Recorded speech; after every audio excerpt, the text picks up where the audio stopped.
इसके बाद कौटिल्य अपनी जेब से एक चौड़ी टेप निकालता है और उसकी मदद से भूमि का मुंह बंद कर देता है और फिर कहता है, शोर मचाना एकदम मना है।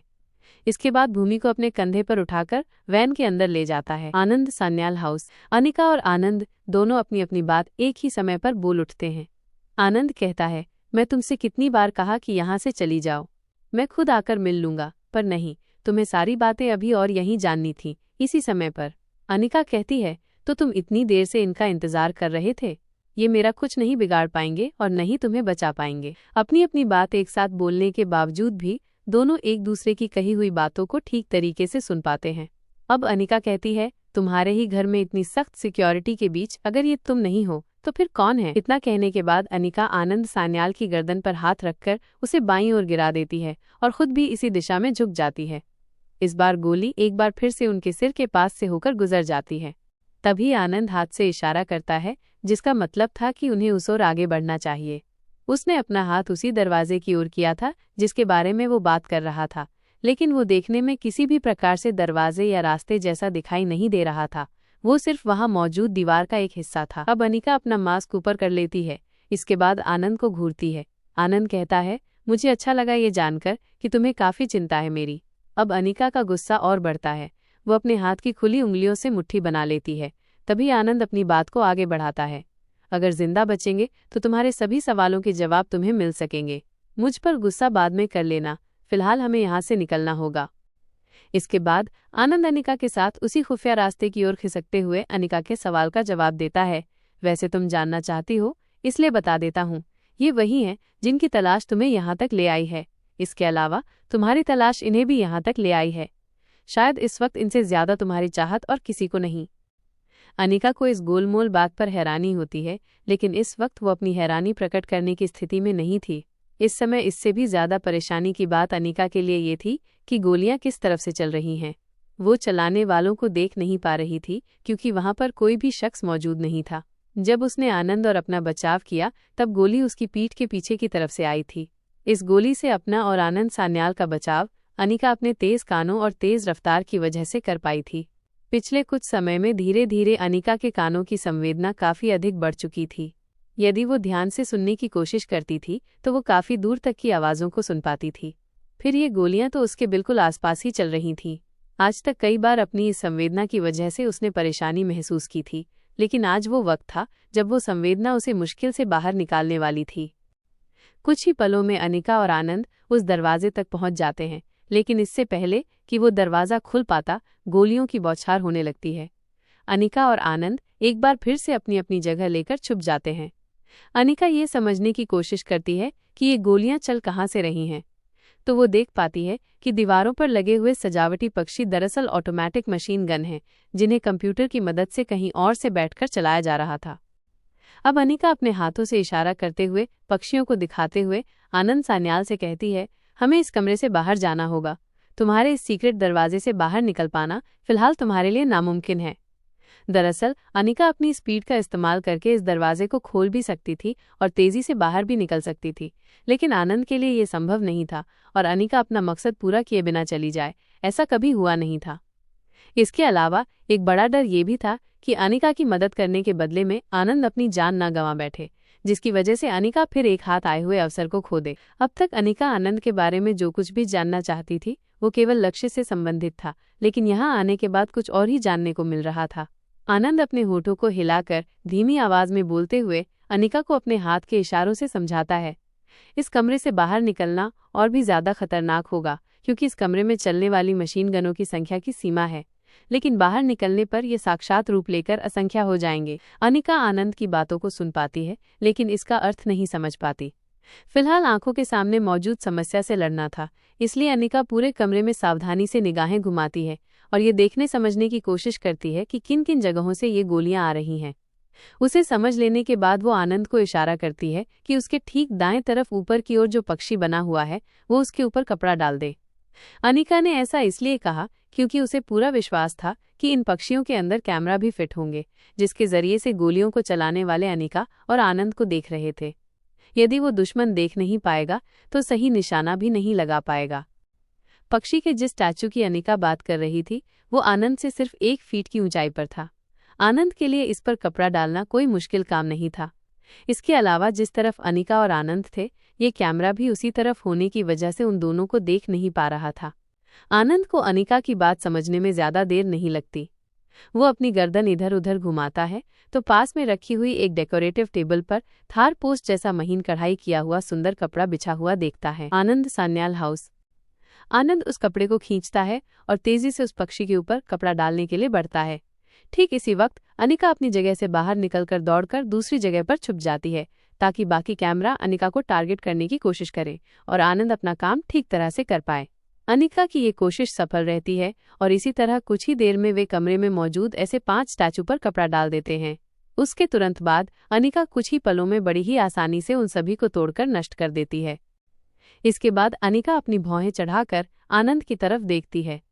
आनंद अपनी बातचीत के लहजे को बिल्कुल बदलते हुए सामान्य व्यक्ति की तरह कहता है, मुझ पर शक करना लाजमी है, पर इस वक्त ये कहना बेकार भी है। भला अपने सिर पर मौत को बांधकर कौन घूमता है? मुझे इनके बारे में कुछ नहीं पता था। मैंने तो कभी इनकी आवाज भी नहीं सुनी। आज सीधा इन्हें गोलियां उगलते हुए देख रहा हूँ। मुझे इस बारे में पता होता तो थोड़ा और जल्दी अपने बचाव के बारे में सोचता। आनंद की बात सुनकर अनिका को ये समझने में ज्यादा देर नहीं लगती कि इस वक्त वो किस तरह के खतरे के बीच मौजूद है। वो अच्छी तरह समझ जाती है कि आज उसका सामना भारी मुसीबत से है, जिसके साथ उसे अपनी पूरी ताकत से लड़ना होगा। इधर जैसे ही कमरे की सभी ऑटोमेटिक गन नष्ट हो जाती हैं, वैसे ही दुश्मन के आदमी उनके कमरे की तरफ बढ़ते हैं। अनिका को कमरे की तरफ आते हुए 2 पैरों की आवाज सुनाई देती है। वो आनंद को दरवाजे की दूसरी तरफ छिपने का इशारा करती है और खुद भी इस दरवाजे के एक तरफ खड़ी हो जाती है। जैसे ही वो आदमी कमरे के अंदर आता है, अनिका बड़ी ही सफाई से अपने एक हाथ के वार से उसकी गन नीचे गिरा देती है और दूसरे हाथ की उंगलियों से उसकी गर्दन पर सामने की तरफ से वार करती है, जिससे वो वहीं के वहीं ढेर हो जाता है। आनंद के मुंह से सहसा ही निकलता है, बहुत खूब। लेकिन वो आगे कहता है, ये तो कुछ भी नहीं है, असली लड़ाई तो बाहर जाने के बाद होगी।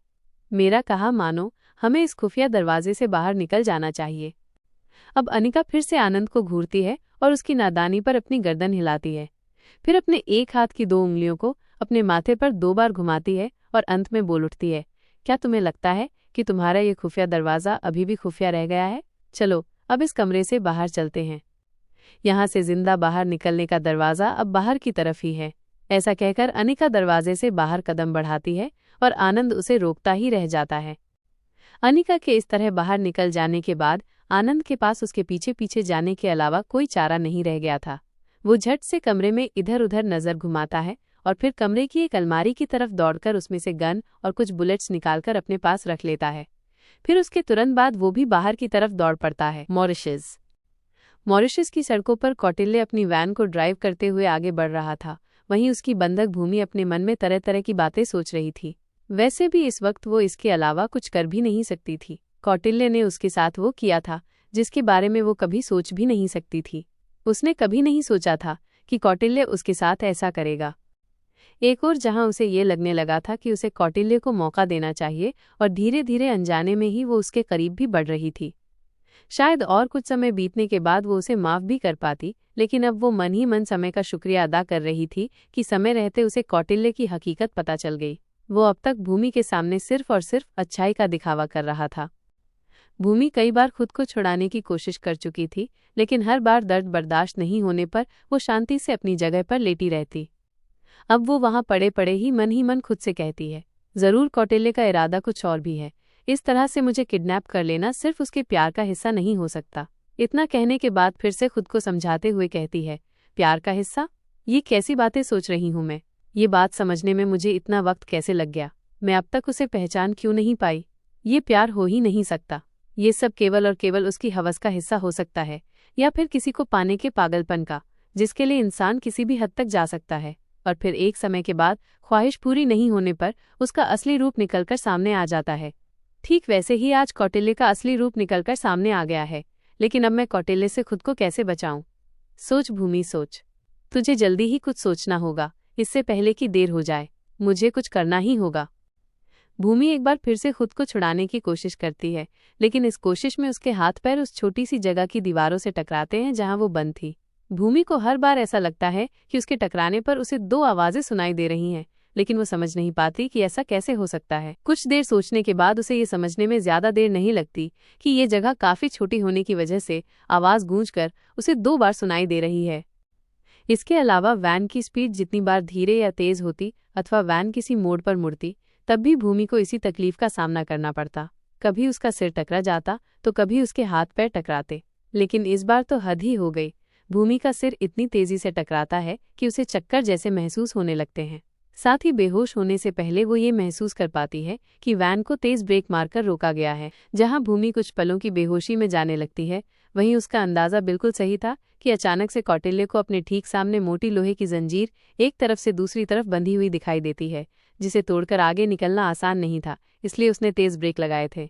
अब देखना ये था कि भूमि की मदद करने के लिए ही कोई आगे आया था या माजरा कुछ और था। कौटिल्य बड़ी सावधानी से ब्रेक लगाकर गाड़ी को रोक देता है। तभी एक ग्रुप सामने आकर उसकी गाड़ी को घेर लेता है। इस ग्रुप में तकरीबन 10 औरतें और 2 आदमी मौजूद थे। एक आदमी वैन की ड्राइवर सीट की तरफ बढ़ता है और कौटिल्य को कॉलर से पकड़कर गाड़ी से बाहर निकाल देता है।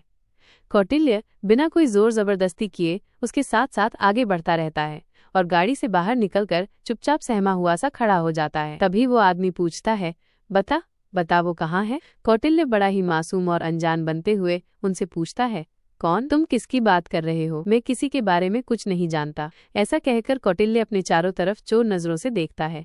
वो पाता है कि उसे करीब 5 से 6 कदम की दूरी पर उसे और उसकी गाड़ी को घेर कर कुछ औरतें खड़ी हैं, जिन्होंने फाइटिंग पोजीशन ली हुई थी। सभी के चेहरे ढके हुए थे। उनकी वेशभूषा भारतीय थी। कौटिल्य को ये समझने में ज्यादा देर नहीं लगती कि उसके सामने कौन और क्यों खड़ा है, वो सब उससे क्या जानना चाहते हैं। तभी एक दूसरा आदमी, जिसकी हाइट करीब 6.5 फुट थी, लंबाई के साथ साथ उसकी चौड़ाई भी काफी ज्यादा थी, वो आगे बढ़कर कौटिल्य के चेहरे पर एक जोरदार मुक्का देते हुए कहता है, ज्यादा अनजान बनने की कोशिश मत करो। तुम्हारे अलावा और कोई नहीं जो इस काम को अंजाम दे सके। उसे पकड़ पाना किसी ऐरे गैरे का काम नहीं हो सकता। तुम्हारे अलावा ये किसी और के वश की बात नहीं है। वो आंधी है तो तुम तूफान। सीधी तरह से बताओ कि वो कहाँ है। कौटिल्य एक बार फिर से लगभग कांपती हुई आवाज में कह देता है, कम से कम पहले ये तो बताओ तो सही कि तुम लोग किसकी बात कर रहे हो। अगर मुझे पता होता तो मैं जरूर बताऊंगा। मेरा दिमाग खराब नहीं हुआ है कि इतने सारे लोगों से अकेले ही पंगा लूं। कौटिल्य की बात सुनकर पहला आदमी, जिसने अभी भी कौटिल्य को कॉलर से ही पकड़ा हुआ था, वो कहता है, तुम ही कौटिल्य हो ना? इस पर कौटिल्य बड़ी ही नरमी से जवाब देता है, जी सर जी, मुझे ही सब कौटिल्य कहकर बुलाते हैं। इतने में दूसरा आदमी सख्ती से पूछता है, तुम वही कौटिल्य हो ना जो एक नामी हैकर है? उसकी बात सुनकर कौटिल्य अपने शरीर को और भी सिकोड़कर सहमे हुए लहजे में जवाब देता है, सर जी, नामी का तो पता नहीं, लेकिन हाँ, छोटी मोटी हैकिंग जरूर कर लेता हूँ। बाकी लोग मुझे ज्यादा जानते नहीं हैं। इतना सुनने के बाद वो आदमी दोबारा से एक जोरदार मुक्का कौटिल्य को देता है, लेकिन इस बार ये पंच उसके पेट पर पड़ता है। अब वो आदमी पूछता है, तो बताओ दीदी जी कहाँ है? कौटिल्य जवाब देता है, मैं किसी दीदी को नहीं जानता, और अगर जानूं तो मुझे उससे क्या काम? मुझे जिससे काम है, मैं सिर्फ उसी लड़की के आगे पीछे घूमता हूँ, उसी की खैर खबर रखता हूँ। तुम जिसकी बात कर रहे हो, मैं उसे जानता तक भी नहीं। फिर आपकी दीदी से मुझे कोई काम पड़ना कैसे संभव है? मेरा मतलब है कि मुझे उसके बारे में कुछ भी पता होना कैसे संभव है? अब पहला आदमी कहता है, ये ऐसे नहीं मानेगा, इसकी 2-4 हड्डियां तोड़नी पड़ेंगी, तब उस दर्द से तड़पकर ये कुछ ही पलों में अपना मुंह खोल देगा। इतने में कौटिल्य अपने दोनों हाथों को आगे की तरफ करते हुए अपनी हथेलियों से उन्हें रोकने का इशारा करके कहता है, अरे अरे नहीं, रुको, इस सब की जरूरत नहीं पड़ेगी। तुम साफ साफ बताओ कि तुम क्या चाहते हो। मैं बेचारा कोई लड़ाकू या किडनैपर नहीं हूँ जो सबको लेकर फरार हो जाऊं। आखिर तुम्हें चाहिए क्या है? मैं तुम्हारी क्या मदद कर सकता हूँ वो बताओ। अब पहला आदमी कौटिल्य को उसके कॉलर से झकझोरते हुए आगे कहता है, मतलब तुम बहुत बड़े शातिर खिलाड़ी भी हो, इतनी आसानी से कुछ नहीं बताओगे। ठीक है, ये बताओ तुम यहाँ करने क्या आए थे? अगर तुम दीदी को नहीं जानते और तुम्हें दीदी नहीं चाहिए तो तुम यहाँ क्या कर रहे हो? क्या भारत तुम्हारे लिए छोटा पड़ गया? इस पर कौटिल्य कहता है, माफ करना सर जी, भारत मेरे लिए कभी भी छोटा नहीं पड़ सकता। आपको मालूम भी नहीं होगा कि अभी तक तो मैं पूरा भारत घूम भी नहीं पाया हूँ। दरअसल वो बड़ा ही इतना ज्यादा है, ऊपर से पुरानी विरासत और धरोहरों की खान भी है। इतने में दूसरा आदमी कहता है, हम यहाँ तुझसे ज्ञान बटोरने नहीं आए हैं। फालतू की बकवास बंद कर अपनी और सीधा मुद्दे पर आ। बोल दीदी कहाँ है? अब कौटिल्य दोनों हाथ जोड़कर उंगलियों में उंगलियां फंसाते हुए कहता है, आ रहा हूँ, उसी पर आ रहा हूँ। मैं यहाँ सिर्फ और सिर्फ अपनी भूमि के लिए आया था। मुझे पूरा विश्वास है कि मेरी भूमि तुम्हारी दीदी नहीं हो सकती। तुम अपनी दीदी की कोई तस्वीर मुझे दिखाओ, अभी दूध का दूध और पानी का पानी हो जाएगा। मैं देखते ही बता दूंगा कि तुम जिस बारे में मुझसे पूछ रहे हो उस बारे में मैं कुछ जानता भी हूँ या नहीं। अब वो आदमी कहता है, ए लड़के, अपनी हद में रहकर बात कर। इस पर कौटिल्य बड़ी ही नरमी से कहता है, देखिए, जब आप मेरे बारे में इतना सब कुछ जानते हो तो ये भी जानते होंगे कि मैं भूमि से बेहद प्यार करता हूँ, उसे बेइंतहा चाहता हूँ। मैं यहाँ उसके साथ उसी के लिए आया था। मैंने सोचा था कि अकेले में मौका मिलेगा तो उसे इम्प्रेस कर पाऊंगा, उसके दिल में अपने लिए थोड़ी जगह बना पाऊंगा। लेकिन अब मैं अच्छी तरह से जानता हूँ कि मारवा जैसे बड़े आदमी की बहन कभी मेरे जैसे छोटे मोटे हैकर के साथ अपनी जिंदगी नहीं बिताएगी, यहाँ तक कि मेरे जैसे छोटे आदमी के बारे में सोचेगी भी नहीं। ये सब कहते हुए धीरे धीरे कौटिल्य की आवाज में रोष बढ़ने लगता है।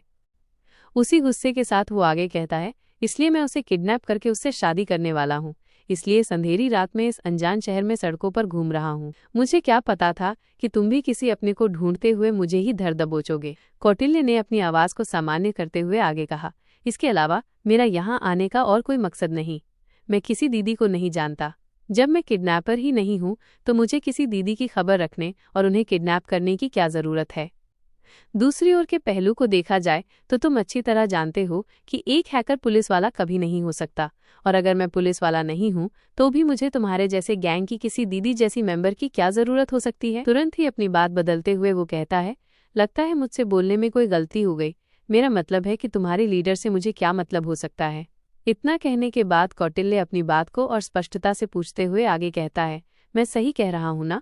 किसी आम मेंबर के लिए तो तुम इस तरह किसी का रास्ता नहीं रोकोगे। जरूर वो तुम्हारी खासी होगी या फिर लीडर होगी। इस पर पहला आदमी कहता है, इस बकबक की दुकान को इन फाइटर्स के हवाले कर देना चाहिए। कुछ ही पलों में जब हड्डियां टूटेंगी तो ये तोते की तरह बोलेगा। तभी दूसरा आदमी कहता है, रुको, और कौटिल्य से पूछता है, अगर तुम ये नहीं जानते कि दीदी कहाँ है और तुम यहाँ भूमि के लिए आए हो तो साबित करो कि तुम जो कह रहे हो वो सच है। कौटिल्य थोड़ा सीधा होते हुए मुस्कुराकर कहता है, ये हुई ना समझदार वाली बात, मैं ये साबित कर सकता हूँ। यह सुनते ही पहले आदमी का माथा चढ़ जाता है। जैसे ही कौटिल्य खुद को छुड़ाने की कोशिश करता है वह उसे और भी कसकर पकड़ लेता है। कौटिल्य कहता है, यह भी ठीक है, तुम मुझे नहीं छोड़ना चाहते तो न सही, लेकिन मेरी बात पर भरोसा करने के लिए तुम्हें जो सबूत चाहिए वह इस वैन में ही है, खुद ही जाकर देख लो। क्या लगता है? दूसरा आदमी वैन में सबूत देखने जाएगा। गाड़ी की तरफ बढ़कर दूसरा आदमी वैन के पीछे का दरवाजा खोलता है, जो आमतौर पर डिग्गी की तरह खुलता है। कौटिल्य पहले आदमी से कहता है, मुझे भी उसी तरफ ले चलो, तभी मैं तुम्हारी मदद कर पाऊंगा। ये सुनकर वो आदमी लगभग कौटिल्य को घसीटते हुए उसी तरफ ले जाता है। कौटिल्य उस दूसरे आदमी को इशारा करके बताता है कि वैन पीछे की तरफ से एक पीले रंग के गोल बटन को दबाने के बाद खुलेगी। दूसरा आदमी कौटिल्य के कहे अनुसार बटन दबाता है और दरवाजा खुल जाता है। अंदर देखने पर गाड़ी एकदम खाली थी। भूमि की तलाश और कौटिल्य का दावा। यह देखकर दूसरा आदमी कौटिल्य पर चिल्लाते हुए कहता है, यहाँ कोई भी नहीं है, तुम हमें बेवकूफ बनाने की कोशिश कर रहे हो। ऐसा कहकर जैसे ही वो कौटिल्य को मारने के लिए मुक्का बनाता है तभी कौटिल्य जोर से चिल्लाते हुए कहता है, मारना मत, बताता हूँ। कौटिल्य के इतना कहने पर वह आदमी अपना हाथ रोक लेता है। कौटिल्य उसे निर्देश देता है, वह जो लगभग 15 सेंटीमीटर ऊंची जगह दिखाई दे रही है उसे नीचे की तरफ दबाओ। पहला आदमी दूसरे को चेतावनी देता है, जरा संभल कर, इसमें इसकी कोई चाल न हो। इस पर कौटिल्य आत्मविश्वास से कहता है, इसमें चाल होने की बात कहाँ से आ गई? तुम इतने सारे हो और मैं अकेला, चाल खेलकर भी कहाँ जाऊंगा? तुम्हारे हाथों मरने का शौक मुझे बिल्कुल भी नहीं चढ़ा है। दूसरा आदमी कौटिल्य को घूरते हुए गाड़ी के अंदर जाता है और गाड़ी के फर्श से जुड़ी हुई एक बिलाद ऊंची 4x4 फीट की जगह को पूरी ताकत से दबाता है, जिससे कटक की आवाज होती है। ध्यान से देखने पर पता चलता है कि उसके दबने से वहां चारों तरफ बने हुए छोटे छोटे डिजाइन ऑटोमेटिक खुल जाते हैं। अब कौटिल्य कहता है, इसे ऊपर करके खोलो। जैसे ही वो आदमी उसे ऊपर करता है तो वो किसी बड़े संदूक के ढक्कन की तरह खुल जाता है। अंदर झांकने पर उसे इसके अंदर भूमि पड़ी हुई दिखाई देती है। वो आदमी सहारा देकर भूमि को बाहर निकाल लेता है। भूमि की हालत और गैंग का फैसला। भूमि को बाहर निकालने के बाद वो आदमी झटके से 2-3 कदम पीछे हट जाता है और फिर कौटिल्य की तरफ देखते हुए कहता है, ये इसके हाथ पैरों में क्या है? कौटिल्य जवाब देता है, डरो मत, जमाना बहुत आगे निकल गया है। ये नई तरह की रस्सी है जिससे उसके हाथ पैर बंधे हुए हैं। पहला आदमी कहता है, ये दोनों हमारे किसी काम के नहीं, लेकिन ये दोनों ही हमारे लिए बड़ा खतरा जरूर हैं। हो न हो, इन्हीं की वजह से वो लड़का भी हमारे हाथ से निकल गया है और दीदी भी हमें नहीं मिल रही हैं। इन दोनों को खत्म करो और चलो यहाँ से। ऐसा कहकर वो कौटिल्य को उन औरतों के हवाले कर देता है जो इस गैंग के साथ थीं। धीरे धीरे ये आवाज़ें भूमि के कानों में भी पहुंच रही थीं और तभी भूमि की बेहोशी टूट जाती है। वो आंखें खोलती है और सामने की तरफ देखती है तो उसे धुंधले चित्र दिखाई देते हैं। कुछ ही पलों में उसे एकदम साफ साफ दिखाई देने लगता है और साफ साफ सुनाई भी देने लगता है। जब भूमि कुछ बोलने की कोशिश करती है तो उसके मुंह से सिर्फ ऊ की आवाज़ सुनाई देती है। तभी वो आदमी भूमि के चेहरे से टेप हटा देता है। भूमि तुरंत कहती है, कौन हो तुम लोग? इसके बाद कौटिल्य की तरफ देखते हुए कहती है, ये कौन सी नई चाल है? अब ये लोग कौन हैं? तुम बस एक बार मेरे हाथ खोल दो, मैं तुम्हें ऐसा सबक सिखाऊंगा। क्या भूमि को इन लोगों से आज़ादी मिल पाएगी? और कौटिल्य की अगली चाल क्या होगी? पहला आदमी दूसरे की तरफ देखकर कहता है, चाहते हो तो वापस इस टेप को इसके मुंह पर लगा दो, और उसके बाद अपने दोनों हाथ जोड़ते हुए घुटनों के बल बैठ जाता है। फिर कौटिल्य उन दोनों आदमियों से कहता है, देखो, मेरा आप लोगों से कोई लेना देना नहीं, फिर भी समझाना मेरा फर्ज बनता है। आखिर आप भी मेरे अपने देश से संबंध रखते हो। अगर आप हम दो लोगों को यहाँ मारकर चले भी जाओगे तो अपनी समस्या बढ़ाओगे। यहाँ दूसरे देश में दो अनजान लाशों को देखकर, वो भी भारतीय लाशों को, यहाँ की पुलिस हमारे कातिलों को ढूंढने की कोशिश करेगी और इस तरह आपकी समस्या और भी ज्यादा बढ़ जाएगी। अगर आप मुझे जिंदा छोड़ दोगे तो आप अपनी जिस भी साथी को ढूंढ रहे हो, मैं उसे ढूंढने में आपकी मदद कर सकता हूँ। और अगर आपको मेरी मदद अभी नहीं चाहिए तो भविष्य में जब तुम चाहो तब मैं आप लोगों की मदद कर सकता हूँ। फिर अभी अभी आपने ही कहा मैं एक नामी हैकर हूँ, तो मेरी काबिलियत पर आप इतना भरोसा तो कर ही सकते हैं। मुझे मारकर आप लोगों को क्या मिलेगा? भूमि कौटिल्य को इस तरह की हरकतें करते हुए देखकर और भी बेचैन हो उठती है। वो इधर से उधर हिलते हुए कोशिश करती है कि किसी तरह से खुद को आज़ाद कर सके, लेकिन नाकामयाब रहती है। उधर उन्हें घेर कर खड़ी हुई औरतों में से एक पोजीशन लेते हुए कौटिल्य पर वार करती है, लेकिन इससे पहले कि वो वार कौटिल्य की गर्दन तक पहुंचता, दूसरा आदमी अपने हाथ से इशारा करते हुए उसे रोक देता है और कहता है, रुको। इसके बाद पहले आदमी की तरफ देखते हुए कहता है, ये वाकई में बहुत शातिर है, इसकी बात सही है, इस वक्त इसे जिंदा छोड़ देना ही ठीक होगा, हमारे लिए दीदी को ढूंढना ज्यादा जरूरी है। इतना सब देखने सुनने के बाद भूमि कुछ कह पाती, उससे पहले ही वो आदमी अपने हाथ में पकड़ी हुई टेप को वापस भूमि के मुंह पर लगा देता है और फिर भूमि को पकड़कर जबरदस्ती वापस उसी संदूक के अंदर डाल देता है। फिर संदूक का दरवाजा बिना बंद किए ही वो गाड़ी से बाहर आ जाता है। इसके बाद अपने साथी की तरफ देखकर कहता है, हमें एक नए सिरे से तहकीकात करनी होगी, हो सकता है कि हमारी छानबीन में ही कुछ गड़बड़ हो गई हो। अब पहला आदमी बड़ी चिंता भरी आवाज में जवाब देता है, भाई तुझे जो करना है वो कर, लेकिन याद रख, अगर उसे कुछ हो गया तो हमारी मौत पक्का है। एक तो टारगेट हाथ आकर हाथ से निकल गया, दूसरा अगर दीदी को कुछ हो गया तो साहब हमें कच्चा चबा जाएंगे। ऐसा सुनने के बाद दूसरा आदमी उन फाइटर औरतों की तरफ देखता है और हाथ से इशारा करता है, जिसका मतलब था कि इसे जाने दो। तभी पहला आदमी उन औरतों से कहता है, रुको, अभी इसे छोड़ना मत। फिर दूसरे आदमी की तरफ देखते हुए कहता है, वैसे दो लाशों को ठिकाने लगाना हमारे लिए कोई मुश्किल काम नहीं, और पुलिस वालों को जब तक इनकी लाशें मिलेंगी तब तक हम अपने काम को अंजाम देकर यहाँ से निकल चुके होंगे। इनकी शिनाख्त करने में ही पुलिस वालों को काफी दिन लगेंगे। इस वक्त टेंशन वाली बात यह है कि अगर ये झूठ बोल रहा होगा या ये सब इन दोनों लड़का लड़की की मिली भगत होगी तो हम बड़ी मुसीबत में फंस सकते हैं। अब दूसरा आदमी पहले आदमी को जवाब देता है, तुम देख रहे हो इस गाड़ी में सिवाय इस लड़की के और कुछ नहीं। ये लड़की मारवा की बहन है। इसे किडनैप करने के बाद ये लड़का दोबारा मारवा हाउस में घुसकर अपनी जान नहीं पाएगा। इसे हम कभी भी मार सकते हैं, लेकिन फिलहाल अपना समय बर्बाद करने की जगह हमें यहाँ से चलना चाहिए। इतने में पहला आदमी कहता है, इसे मारने में समय की कैसी बर्बादी, लो मैं एक पल में ये किए देता हूँ। ऐसा कहकर वह जैसे ही अपनी जेब से एक तेज धारदार चाकू निकालकर कौटिल्य की तरफ बढ़ाता है, तभी उसके हाथ पर तेज झटका महसूस होता है और वह चाकू छोटे छोटे टुकड़ों में टूटकर बिखर जाता है। वह आदमी दर्द से तड़पकर अपना हाथ पकड़ लेता है। तभी उनके घेरे से करीब 10 कदम दूर एक और नया घेरा दिखाई देने लगता है। उन्हें कुछ आदमियों ने घेर लिया था। सभी आदमियों ने चेहरे पर मास्क पहने हुए थे और हाथों में लेटेस्ट गन थी। अब कौटिल्य अपनी जगह से खड़े होते हुए अपनी बॉडी लैंग्वेज को चेंज करके बड़े ही आत्मविश्वास के साथ कहता है, बड़े अफसोस की बात है कि मेरी मौत तुम लोगों के हाथों नहीं लिखी है। तुम लोग मुझे नहीं मार पाओगे। बेहतर यही होगा, मेरा वक्त बर्बाद मत करो और यहाँ से चले जाओ। मुझे जल्द से जल्द भूमि मारवा से शादी करनी है। अब दूसरा आदमी कहता है, तुम्हें क्या लगता है इन 5-7 हथियारबंद आदमियों के सहारे तुम हमसे अपनी जान बचा सकते हो? तुम नहीं जानते कि जिन औरतों ने तुम्हें घेरा हुआ है उनकी ताकत क्या है। अब कौटिल्य अपने हाथ झाड़ते हुए कहता है, दरअसल तुम और तुम्हारी ये औरतें नहीं जानती कि एक हैकर के दिमाग की पावर की सीमा क्या है। अपने हाथों को झाड़ते हुए ही कौटिल्य ने अपनी कलाई पर हाथ रख लिया था। असल में ये हाथ सिर्फ कलाई पर नहीं बल्कि उन सीक्रेट डिवाइसेस पर था जो कौटिल्य की शर्ट में बटन के तौर पर लगी हुई थी। ये कंट्रोल कर रही थी उस गाड़ी को जिसे लेकर कौटिल्य घूम रहा था। ये किसी भी मायने में एक सामान्य गाड़ी नहीं थी। वक्त हो गया था इस गाड़ी की पावर दिखाने का। कौटिल्य के एक्टिवेट करते ही अचानक से उस गाड़ी के ऊपर 10 से भी अधिक मशीन गन खड़ी हो जाती हैं। इसकी बॉडी पर अलग अलग तरह के हथियार दिखाई देने लगते हैं। ये सभी स्वचालित थे और साथ में बहुत ही तेज भी। और भी कुछ अलग तरह के डिज़ाइन उस गाड़ी के चारों तरफ अलग अलग जगह से खुलते हुए दिखाई देते हैं। ये सभी डिज़ाइन खास तरह के हथियार थे। कुछ ऐसे थे जो पहले देखे गए थे तो कुछ एकदम आधुनिक प्रकार के थे।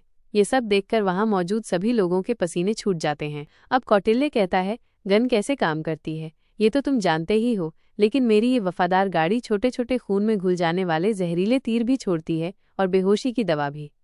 इसके अलावा थोड़ी सी इंस्ट्रक्शंस और देने पर जहरीली हवा भी। अब आप लोग डिसाइड कर लो कि कैसे मरना चाहते हो। हाँ, ये बताना तो मैं भूल ही गया, बिजली के झटके भी देती है और तुम्हें कुछ ही पलों में जला भी सकती है। क्या तुम लोग देखना चाहोगे? इतना कहकर कौटिल्य अपने गले में हाथ डालता है और कपड़े के मास्क जैसी चीज को ऊपर की तरफ करते हुए अपनी नाक ढक लेता है। जैसे ही एक आदमी कौटिल्य की तरफ हाथ बढ़ाने की कोशिश करता है, कौटिल्य अपने हाथ की तर्जनी उंगली हिलाकर उसे रोकते हुए कहता है, ऐसी गलती मत करना, क्योंकि गलतियां इंसान करते हैं, मशीन गलतियां नहीं करती, क्योंकि वो सिर्फ एक बार में दिए गए आदेश को मानती है। ये मशीन गन कंप्यूटराइज्ड ऑटोमेटिक है। मुझे और मेरे आदमियों को छोड़कर ये एक पल में तुम सबको जिंदगी से आज़ाद कर सकती है।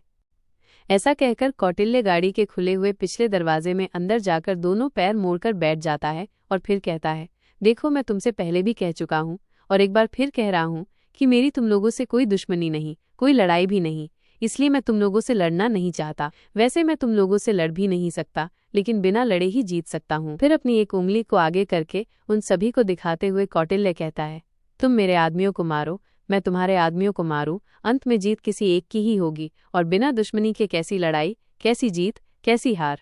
इसलिए मैं तुम लोगों को अभी भी जिंदा छोड़ने के लिए तैयार हूँ। अपने दोनों हाथ अपनी तरफ करते हुए कंधे उचकाकर वो आगे कहता है, मैं आप लोगों की तरह कोई मर्डरर तो नहीं हूँ जो रास्ते में आने वाले हर किसी इंसान को मारता हुआ चलूं, लेकिन अपनी जान बचाना परम धर्म है। अगर तुमने मेरी बात नहीं मानी तब तुम्हारी क्रिया पर प्रतिक्रिया देना मेरी मजबूरी हो जाएगी। इसलिए कहता हूँ, जाओ और जाकर अपना काम करो। मुझे तुम लोगों से लड़ने में कोई दिलचस्पी नहीं। मैं जिस मकसद के लिए यहाँ आया था, मेरा फोकस सिर्फ वही मकसद है। कौटिल्य एक पल के लिए उन सभी को देखता रहता है और उनके चेहरे के हाव भाव समझने के बाद कहता है, मैं तुम्हें अभी भी मौका देता हूँ। तुम यहाँ से जाना चाहो तो सुरक्षित जा सकते हो, और अगर अभी भी मुझसे लड़ना है तो तुम्हारी मर्जी। तब दूसरा आदमी एक बार फिर से कहता है, ठीक है, हम जा रहे हैं, लेकिन याद रहे अगर तुमने हमारे साथ कोई भी होशियारी की है तो हम जरूर लौटेंगे।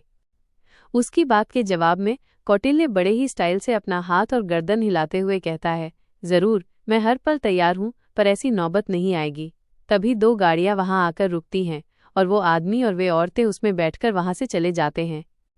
गाड़ी के बॉक्स में पड़ी हुई भूमि सब कुछ साफ साफ सुन पा रही थी और वो अनुमान लगा पा रही थी कि बाहर क्या चल रहा है, लेकिन क्योंकि वो सब कुछ देख नहीं पा रही थी इसलिए वो बाहर की स्थिति का सिर्फ अंदाजा ही लगा सकती थी। वास्तविकता का उसे कोई भी भान नहीं था। उन लोगों के जाने के कुछ देर बाद कौटिल्य अपनी गाड़ी स्टार्ट करता है और वहां से चला जाता है। कुछ किलोमीटर दूर एक सुनसान जगह पर वो गाड़ी रोकता है और पीछे जाकर उस संदूक को खोलता है जिसमें भूमि थी। मुस्कुराकर भूमि की तरफ देखते हुए उसे सहारे से बाहर निकालने की कोशिश करता है, लेकिन भूमि गुस्से के कारण उसका स्पर्श भी बर्दाश्त नहीं कर पाती। बाहर निकलते निकलते वो कौटिल्य के सिर पर अपना सिर दे मारती है और कौटिल्य दूर जाकर गिरता है। उसके बाद भूमि उस बॉक्स से बाहर आ जाती है। कौटिल्य अपने सिर को सहलाते हुए कहता है, मुझे मार डालोगी तो आज़ाद कैसे होगी? ये जो तारें तुम्हारे हाथ पैरों में बंधी हैं, इन्हें खुलवाना चाहती हो या नहीं? भूमि अपनी मोटी मोटी आंखों से कौटिल्य को घूरती है, क्योंकि वो खुद भी नहीं जानती थी कि इन लेजर स्ट्रिंग से वो कैसे आज़ाद हो सकती है। इसलिए कौटिल्य की बात सुनने के सिवाय उसके पास कोई चारा नहीं था। भूमि अपनी जगह पर स्थिर हो जाती है और कौटिल्य अपने कपड़े झाड़ते हुए जमीन से उठ खड़ा होता है। फिर गाड़ी के अंदर से भूमि को अपने कंधे पर उठाकर बाहर ले आता है। इस वक्त भूमि का खून उबाल ले रहा था। वो बस किसी भी तरह से आज़ाद होना चाहती थी और उसके बाद कौटिल्य से ऐसा बदला लेना चाहती थी कि वो कभी भूल ना पाए। बाहर आने के बाद जब भूमि चारों तरफ निगाह घुमाती है तो उसे महसूस होता है कि ये किसी घर का बड़ा सा लॉन है जहां दूर दूर तक कोई दिखाई नहीं दे रहा था। अगर कुछ दिखाई दे रहा था तो वह थे मात्र कुछ पेड़ पौधे। जब भूमि इधर उधर देख रही थी तब कौटिल्य पहले एक ऑटोमेटिक नाइफ जैसी चीज से भूमि के हाथों के स्ट्रिंग को काटता है और फिर पैरों की। जैसे ही वो भूमि के पैरों को आजाद करता है, भूमि एक जोरदार किक कौटिल्य को दे मारती है। कौटिल्य एक बार फिर से दूर जाकर गिरता है। अब भूमि अपने मुंह के ऊपर लगी हुई टेप हटाते हुए कहती है, तुम्हारी मौत मेरे ही हाथों लिखी है। मुझे समझ नहीं आ रहा कि मैंने तुम्हें अब तक जिंदा ही क्यों छोड़ा। तुम्हें तो बहुत पहले ही मार देना चाहिए था। तुम्हें शादी करनी है मुझसे, अब जहन्नुम में जाकर किसी और से करना। ऐसा कहकर वो कौटिल्य पर वार करती है।